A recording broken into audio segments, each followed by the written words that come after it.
Welcome back, our dear viewers. As we have promised at the beginning of our program that we are going to talk about the entrepreneurship and the importance of the startup for the boosting of the economy and for the investment in the country, especially for the young generation and for the youth. To shed more light about the importance of the entrepreneurship and the startups, we are very much delighted to have with us in the studio Dr. Mohamed Hamza, the Executive Director of the Venture Lab. Good morning, Mohamed. Good morning. Thank you for having me. Mohamed. Now, to start with, we have started to know about entrepreneurship or get introduced to this term in the past few years.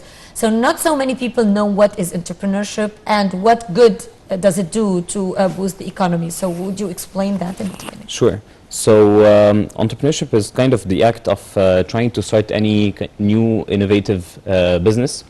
We've always had the opportunity of starting or hosting different businessmen and different businesses. However, recently it started becoming easier more than ever to start a company, as it does not require the same amount of resources, the same amount of effort that is needed. And with the new generations being focused on tech and the accessibility to their customers through the different use of mobile phones and internet and the rising tech scene in Egypt. So for example, we have a huge internet penetration rate, so anyone pretty much from the population has access to internet, and through that access to internet we are able to build businesses that are targeting those kind of consumers to help them have more convenience or help deliver better products to their own hands. Products and services. Exactly, definitely, products and services. So and this has been rising for the past 10 years or so. So starting 2010 we have started seeing different initiatives in the market trying to help boost or help support those entrepreneurs or young interested people with ideas, new innovative technologies that could help the population and help the market itself work in an efficient manner and work in a more effective manner to reach their targets. Yes. You are the executive director of an accelerator. So can you shed light about the mechanism here of choosing the best startups here which could be incubated and to join the accelerator? What are the criteria here what is the criteria to choose the proper startups which could have a successful future in the market? Okay. So basically, selecting a startup is one of the hardest things to do. So indeed, it's usually you're trying to judge how a company would perform before they even start even their activities. So it's very hard to predict what's happening. Indeed. However, through working in the market and through the different research and being updated on what are the top trending trends, you usually try to pick the best performing companies rather than the best companies. So it's not that the ones you select that are the ones that are going to succeed. So if any entrepreneur applies to our program or any different program and he does not get selected, that doesn't mean he's not the best, but maybe it doesn't mean he's going to fail or this is a bad company, but it means he may have not been one of the top performing companies exactly in these applications. So what we try to do is we work with companies from the very early stage, and what we try to look for is so they come up with ideas, different ideas. We try to help them or try to ask them to work more on their ideas and come up with the prototype or the very basic form of their product and service that they can possibly offer in the market. And this shows us that they are committed. We don't want people who just come up with ideas and then they come take the support, however don't bring up a company. So we try to make sure that they have already committed to the company, committed to their idea and the problem they're trying to fix in the market. The second thing is we try to look for people who have some knowledge in the market. This knowledge could be they could have accumulated them through studying, so academic, or professional, so through working in this specific market, for example. One more thing is we try to push the entrepreneurs to be committed to their companies. So at least one member of the company has to be dedicated to the idea, has to be full-time on the idea, to be the manager of it. Starting a business is a very complex topic. You can't just start a company on the side of what you're doing. I mean, you can, but it's not going to be as successful as we'd hope it to be. So at least one of the founding members should be dedicated to the idea. And of course, last but not least, because of the limited space we have and limited capacity we have, we try to focus on the most innovative ideas, the most new ideas that we have not seen in the market. As we kind of look for the less innovative companies as having people that they can look up to and imitate into the market. But those who have new ideas don't have the way to guide them through the market and have to launch a successful company, and we try to help that. Yes. So what kind of help do you offer? I mean, let's say I have an idea. Yeah. And let's say I see it as an innovative idea, and I don't know what to do with it, or how can I formulate this idea into business? Okay. What kind of support would you give me? Perfect. So basically, we do a bunch of things.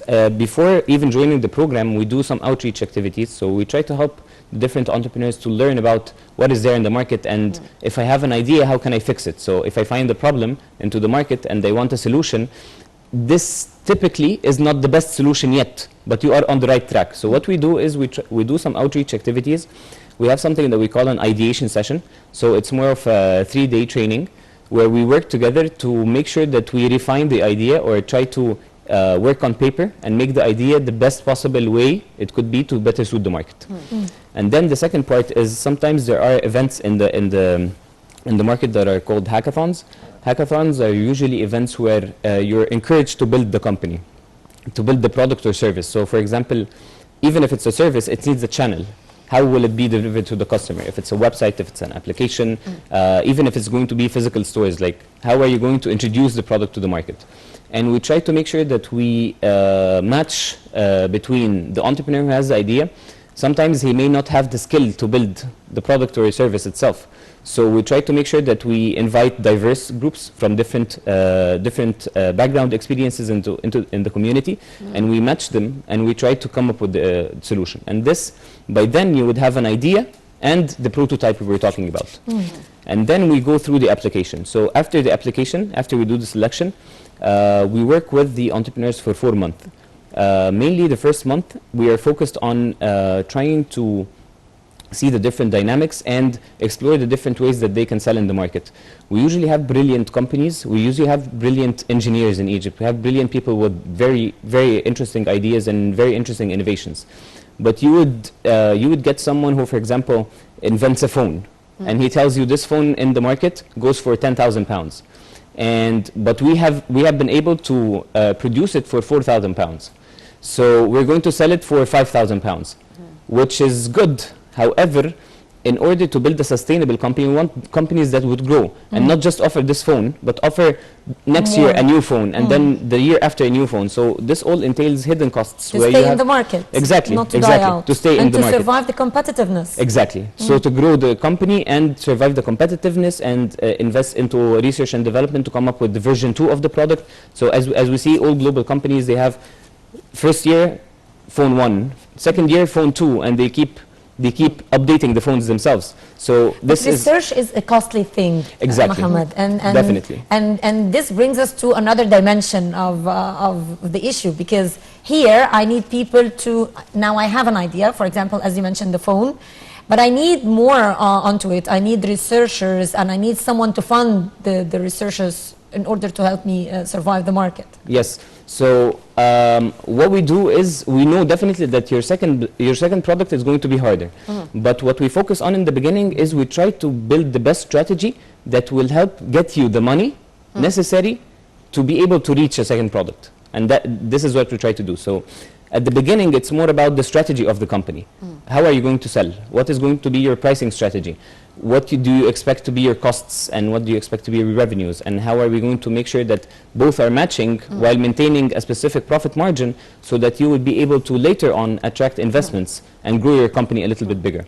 So this is the first phase usually. Yes. The second phase is more of when we build the strategies, we usually build it inside the office. So they don't really they don't really deal with the customer. So the second phase is we try to help them, or we try to push them to actually go to the customer and ask him if this is the best way, try to sell it to him, and do different experiments in the market to make sure that this is the best strategy for the market. Sometimes you'd find someone who's getting an idea from abroad, but you can't just take an idea from abroad and just implement it in the market. There are different market dynamics, different cultures. This is not innovation. Exactly.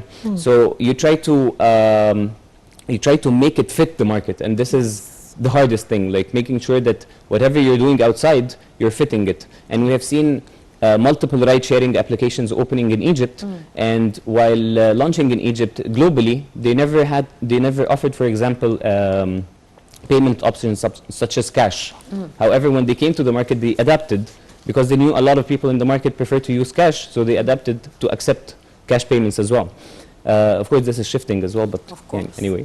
The last thing is we try to help the entrepreneurs after they have a strategy that is best fitting for the market. We help them by giving them a lot of market to reach more customers, and by that time they would be ready for investments. So the final thing we do is we prepare an event, and we invite as many investors as we can from the market, and this is called the demo day, and we give the opportunity for our entrepreneurs to get on the stage and pitch and present their ideas to the different investors to try and do some matchmaking and hopefully grow the company from there. Dr. Hamza, to what extent it is important to evaluate the market in order to choose your startups, to know that they would have a better chance to compete in the market, because the market is in need of fintechs maybe, or environmental startups or whatsoever? So yes, definitely we have, the market is quite healthy. We have a lot of demand. People are usually spending money in different specific sectors, and what we try to do is we try to focus on the most interesting sectors that have potential to grow at the short term. And of course, we can look through that, through the different government initiatives that are focused on specific sectors to fulfill the 2030 vision, the Egypt 2030 vision. And in order to do that, we focus on different, so currently we focus on 4 or 5 main aspects. We focus on fintech solution, which is pretty much financial technology, so anything that has to do with finance and the transfer of money between the different players in the market. The second thing is the clean technology, or the new energy sources and environment sustainability. So this is one sector. We focus on e-commerce. We have been seeing a rising sector in e-commerce, which grows around 25% year after year. So since 2015, we have been seeing a market that is growing 25% year after year. Imagine now how big it is. And we have creative industries. We focus on creative industries as well. And finally, we focus on the new technological solutions that will be the technologies of the future. So for example, sometimes artificial intelligence, big data, and so on. So in order to ensure competitiveness, you try as much as possible to get the entrepreneurs to be exposed to the different players in the market. Make sure that they are not just knowledgeable of the market itself, but the global trends that are happening outside. You make sure that they attend a lot of events. You make sure that you get enough speakers about what's happening and how can you adapt it a little bit more. We make sure that most of the companies we have, we kind of match them to different corporate experts that already have been working in the market for some time and could help them navigate the different dynamics in the market and maneuver the different challenges that they have. So they act as if they are advisors to them rather than competitors, and then there are synergies. Whenever you have more efficient markets, so for example, if you're working in a big company, in a multinational company, and you see a small company that is rising that could make your life a little bit easier and could help you sell more and enhance the market efficiency, why wouldn't you be helping them and ensuring that there is a potential for a better tomorrow? Yes. I have a question here, Hamza. Sometimes we have women, creative women, young women who are not well educated or live in remote areas, and they may come up, or one of them could come up with an innovative idea. For example, reviving handcrafts or whatever, but she doesn't know what to do, or she's not on the right track. She doesn't have investors to fund her project, and she doesn't know how to make a feasibility study, for example. but she has this innovative edge. Would you be able to guide such people? In theory, yes. However, due to, again, the limited resources and the limited capacity, but however, the market has a lot of different initiatives that they cater to all kinds of entrepreneurs. So it's not only, so we may be focused a little bit on tech because of this is where we can really help a little bit more. And of course, this is some kind of trending. However, you see different initiatives coming by the Ministry of Investments, the GAFI basically, the General Authority for Investments. They do have a lot of programs that are, so for example, شركتك فكرتك, which is an initiative by the government to try and support entrepreneurs on all levels, so tech and non-tech, and they have investment funds set up specifically to help those companies. And they try to reach everyone to the point that they have a bus where it goes to the different governorates and makes sure that they help the different entrepreneurs and make sure that all entrepreneurs have the chance to pitch their ideas and present them and get some feedback at least on what should be the next steps.